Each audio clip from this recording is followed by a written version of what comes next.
June 1st. In Moscow, Sadhguru conducted a private inner engineering program for Sberbank top management and other elite business professionals and top influencers in the country. June 3rd. Sadhguru's first ever public event in Russia filled the Crocus City Hall with over 6,200 people. In fact, tickets were already sold out 2 weeks before the event. June 3rd. In anticipation of World Environment Day, volunteers trekked along the pathways in the Velingri foothills, cleaning up over 1,000 kilograms of plastic waste and other debris. June 5th. In over 400 locations worldwide, Isha Foundation and Rally for Rivers volunteers led awareness campaigns and clean-up drives. Plastic is a classic case of who we are right now. How irresponsible we are as human beings, because out of many materials that we have developed on this planet, plastic is one of the most fantastic materials. I know a whole lot of people will get against me for this. I am saying this because a material that can be recycled thousands of times over and over again is a perfect material to make sure that what we use is in a cycle, that we don't have to continuously dig something new. We can use the same material for centuries if we handle it right. But we have handled it so irresponsibly, such a wonderful material has become poisonous, it has entered everything. If it has to change quickly, law has to come into place. That is why we are looking at single-use plastic ban. June 8th to 10th.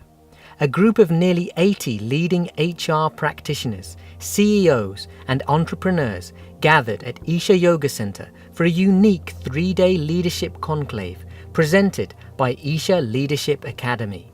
Top industry leaders supported the program as speakers and resource leaders. June 10th. Isha volunteers and medical volunteers from Aravind Eye Hospital conducted free screenings for 122 residents of Nadegaondanpudur village. The volunteers also conducted 12 eye surgeries. 2 more camps are already planned for July, with more to follow. June 12th.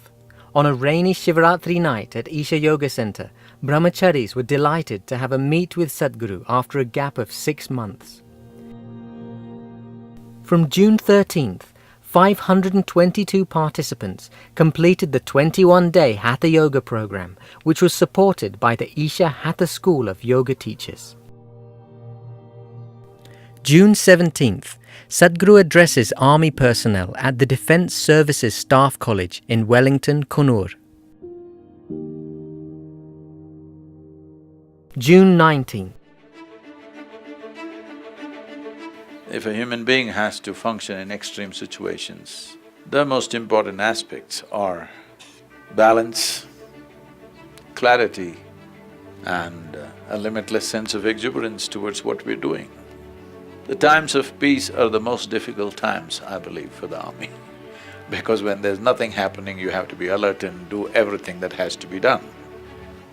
When there's an enemy in the face, maybe our emotions take over and keep us up. But when there is nothing, still you have to do the same thing. This is where the real challenge is, and that is where the effectiveness of the forces are. So we would like to do our best to empower the forces with powerful systems like Angamardana. June 20th. The 3rd batch of BSF soldiers are in the process of a 2-week intensive Hatha Yoga teacher training program. Female BSF are also participating for the first time, making up 47 of the 100 participants. Touched by the unique ambience and energy of the Isha Yoga Center, the participants are giving themselves fully to the rigor of the intense schedule. June 21st. International Day of Yoga celebrations at Isha Yoga Center were held at Adiyogi with soldiers of the BSF and students of Isha Vidya, Isha Samskriti, Isha Homeschool and other local schools.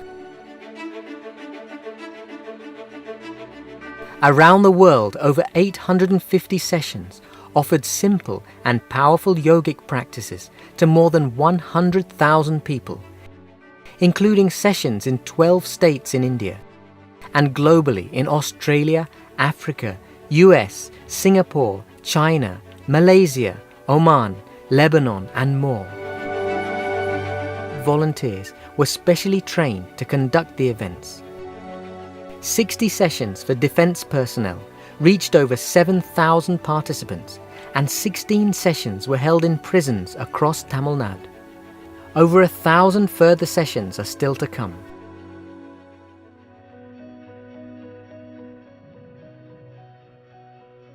Yoga means union. In some sense of union, if you are with everything else, no matter who you are, what is the nature of your activity, what you believe, what you don't believe, it will bring light to your life, for sure.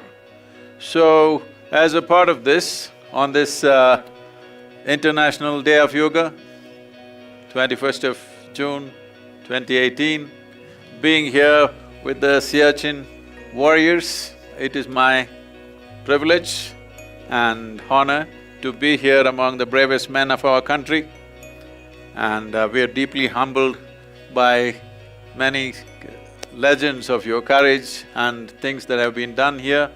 I think if we bring this in its right perspective to people like you who are every day put through rigors of extreme weather and extreme levels of activity, it will be of immense help. It is immensely a proud moment for us to be here among you, because most of the nation, unfortunately, does not know what men like you are going through to keep the nation safe and well. All the activity and achievements that we have in our lives are rooted in your service and sacrifice. Without your service and sacrifice in the nation, whatever else we are doing would be meaningless. So we bow down to you on this day. This International Yoga Day, being with you is a great privilege and pleasure.